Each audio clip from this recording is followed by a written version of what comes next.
quelle trace est-ce que ça peut laisser sur le moyen terme, sur le long terme peut-être? Alors, je pense qu'il y a toute une gradation, hein. C'est-à-dire qu'il y a des gens qui vont, je dirais, s'en sortir grandis de cette histoire, c'est-à-dire grandis parce qu'ils auront justement abordé cette notion de que nous sommes tous interdépendants, que personne n'est totalement indépendant, mais qu'en même temps ils ont appris de leur propre vulnérabilité et que la vulnérabilité c'est pas une tare. Ça peut être aussi une richesse quand elle nous ouvre au monde intérieur et au monde extérieur. Donc il y a des gens qui vont très vite, je dirais bien, affronter, s'adapter et donc développer un beau processus de résilience. Et puis il y a des gens qui, par leur histoire, même traumatique dans l'enfance, ou leur histoire personnelle d'une façon générale, vont être confrontés à des mécanismes d'angoisse, voire de dépression, parce qu'ils sont dans la rumination liée à l'ennui, etc.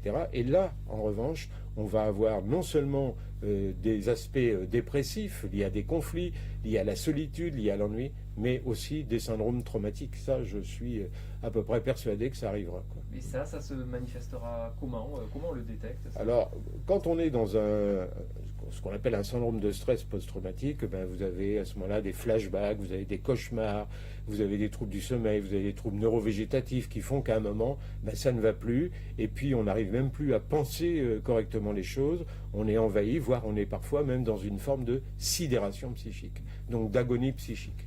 Et ça peut arriver au bout de combien de temps Alors ça s'installe un peu progressivement quand même, mais si par exemple vous apprenez le décès d'un proche parce qu'il était atteint du Covid-19 et qu'il décède assez rapidement, comme on le voit malheureusement dans certains cas, là il y a un état de sidération et là le traumatisme il apparaît quasi immédiatement, quoi.